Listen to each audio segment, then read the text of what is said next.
Alright, so for today's video, iti-test ride natin tong BMW F800 GS. Grabe, 5 seconds pa lang yata nating dala to. Nai-inlove na ako. Wow! Astig!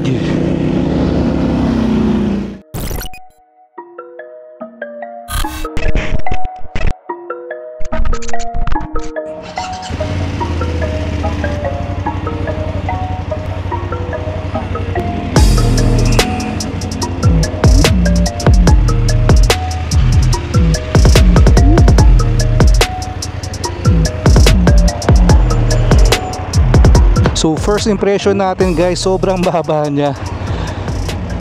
I'll be posting yung seat height nito, di ko kasi kabisado. Pero halos flat foot natin pareho, both sides. Nakakatuwa. Yun, sobrang gaan niya rin. Alright.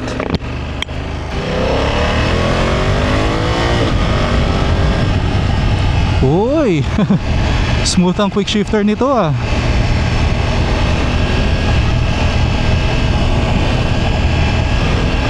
Grabe, 5 seconds pa lang yata nating dala to. Nai-inlove na ako. Wow. Ito na yata ang pinakamababang adventure bike na nasakyan ko ah.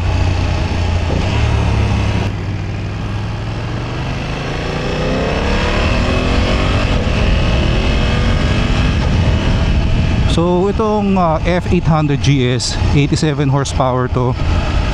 So hindi ka na rin mabibitin dito.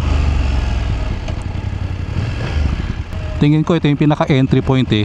Kung gusto mong, uy, sakto, off-road. Oh, ganda ng suspension. Seryoso. Okay tayuan to ah. Patayo-tayo pa eh, no?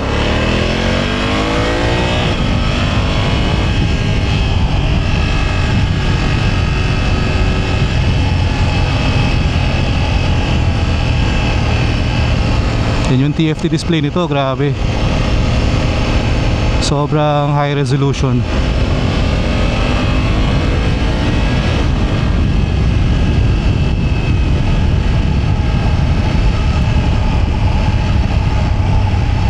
Yung kuya kasi nito, yung F900 GS, na-try din naman natin yun nung breakfast ride. Pero medyo mataas yun. Talagang tiptoe ako dun. Kaya na yung 5'8". Kung medyo hindi ka pinagpala sa height and gusto mo mag-adventure bike, nako, ito yung perfect for you. Very low seat height and sobrang gaan dalhin.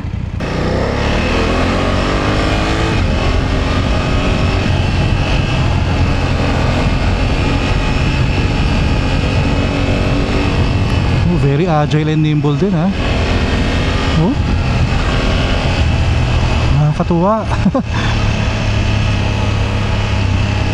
Nung una ko makita yung mga bagong GS bikes ng BMW, yung 800, 900, tsaka yung 1300. Siyempre 1300, ibang level yun. Kaso, being realistic, medyo malayo sa budget yun.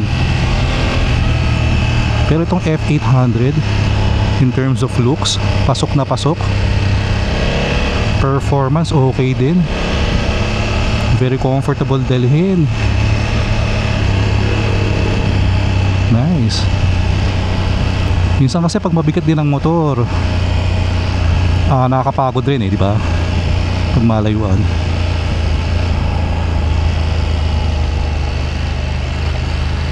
Alright.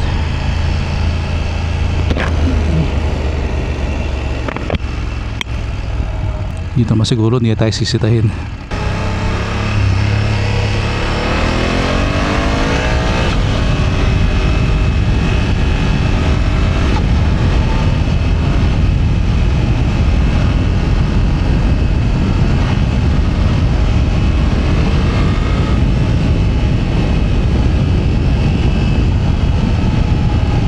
Parang gusto mong tumigil dito ah. Mag picture lang.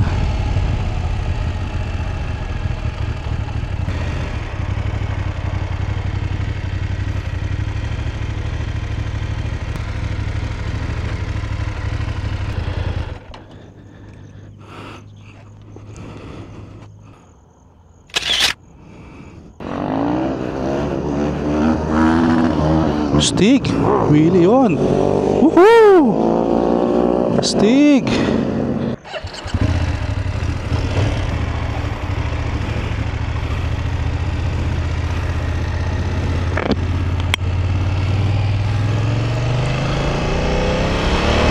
Astig yung mga nag-wheelie dito, no?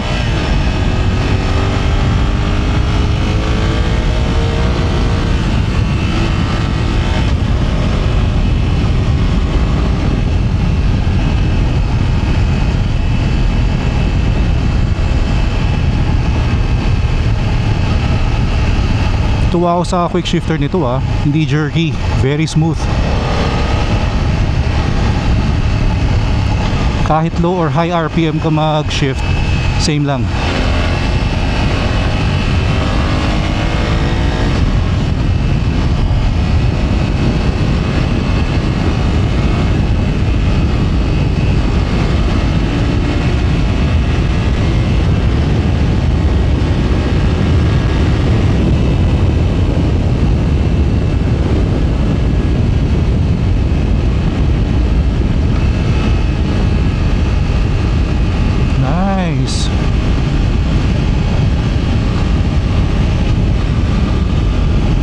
Sobrang okay dalhin to Ikot lang tayo sa Foresta Cafe. Pero hindi tayo magko-coffee kasi kailangan natin mabalik to before 5 PM.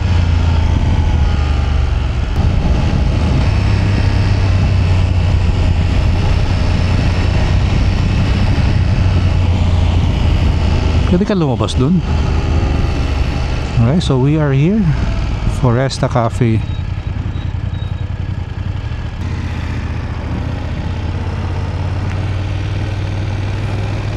Sila yung kanina. Yun. Sila yung kanina. Wow! Astig!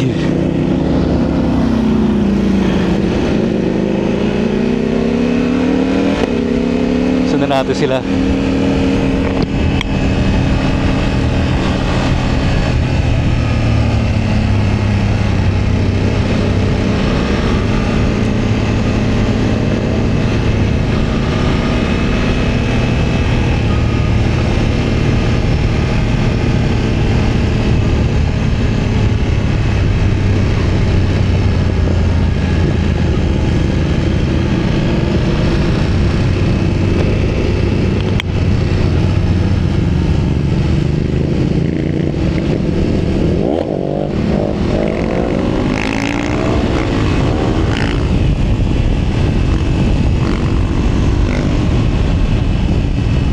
Desert X yun nawiwili niya.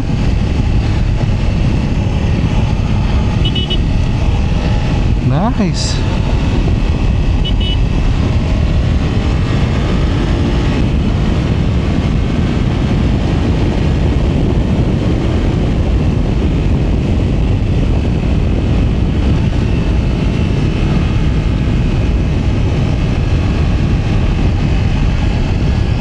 Oo, kung gusto ko mag-aral ng wheelie, parang okay nga itong lugar na to.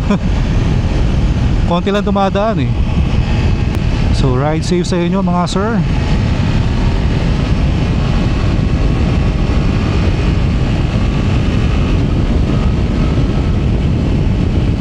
Yung cruise control pala, hindi natin na-try. Ito pala yung cruise control, naka 70 tayo. So yan guys wala tayong kamay sa throttle, nakaset ng 70. Ito yung pangbawas. Yan. So 70 cruise control, di ba? So kung naka long ride ka, laking bagay din to, hindi maangala yung kamay mo. Then pag i-off mo, ito lang. Yon. And as far as I know, lahat ng GS bikes ng BMW is merong cruise control.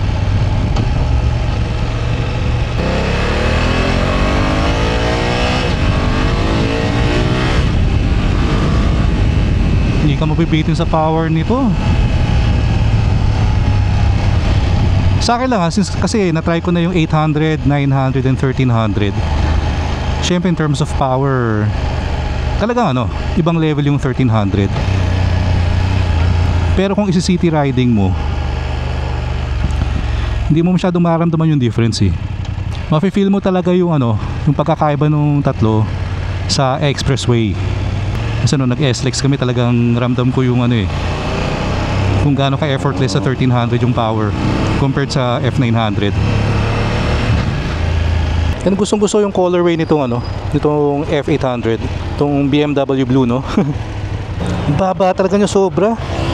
Flat foot ko na, may bend pa yung tuhod ko. Yan, hindi lang ano, kahit dalawang paa guys. Hindi ko alam kung binaba nila to or stock. I think stock height to. Hindi naman kasi isang selling point itong F800, yung very low seat height.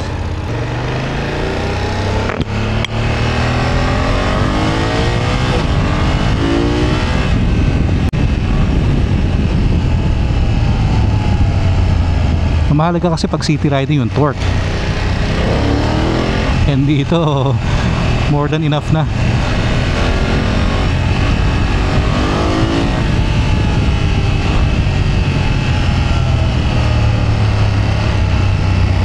Pasin ko lang pala dito sa F800 GS, wala siyang windshield na malaki like sa bigger brothers niya, yung 1300 and F900.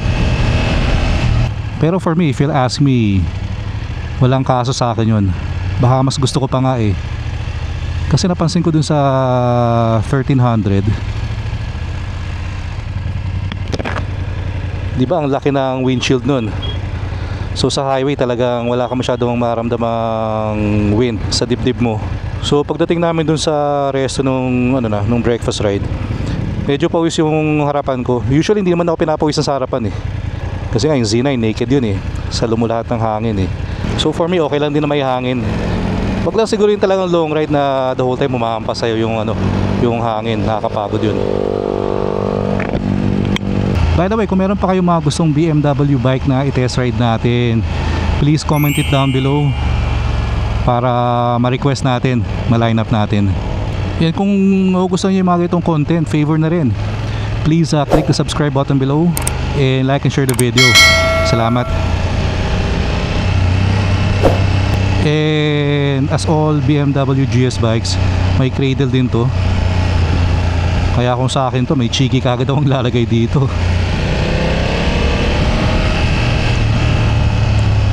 Sobrang sarap dalhin ito. Siguro for me, depende rin kasi siguro sa height mo, sa body weight. Kaya iba-iba rin naman ang ergonomics ng bike, depende sa tao. Kaya siguro for me, okay na okay itong F800. Kayang-kaya ito kahit mga ano pa, mas mababang height. Isang ikot na lang tayo, then ibabalik na natin sa Motor Ace.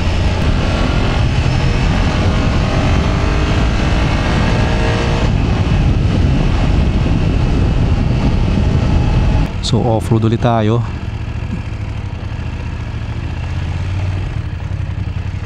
Idaanan natin lahat ng lubak. Grabe, solid suspension talaga.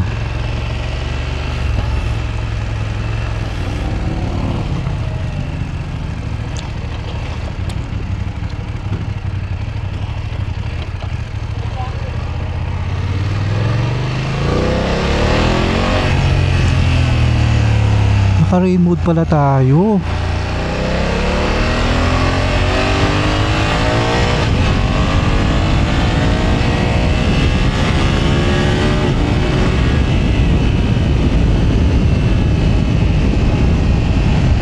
Hindi ko napansin kung kanina pa tayo naka-rain mode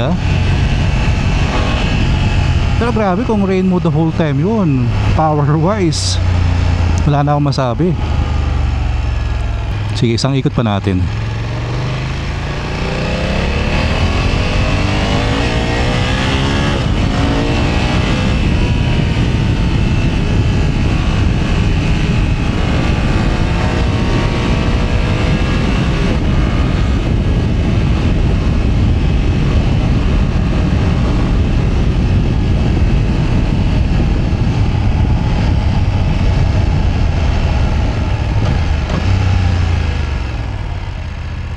Naramdaman ko rin yung ABS sa rear brake. na kumagat nung na downshift tayo sa first gear.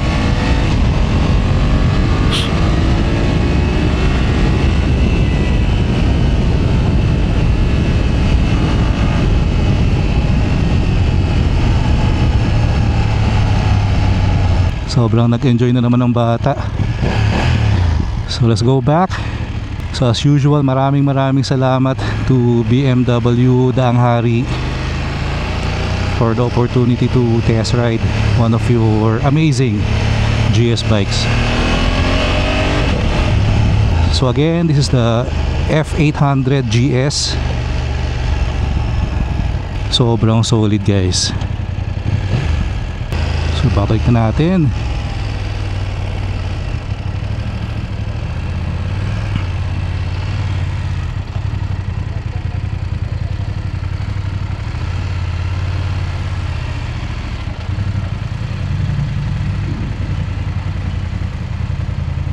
Alright, so had so much fun test riding tong BMW F800 GS. So for sure marami pa tayong mga BMW content na gagawin kasi sobrang nag-enjoy tayo sa brand na to. So kita-kits tayong lahat sa next video. Ingat kayo lahat palagi, always ride safe. Peace out.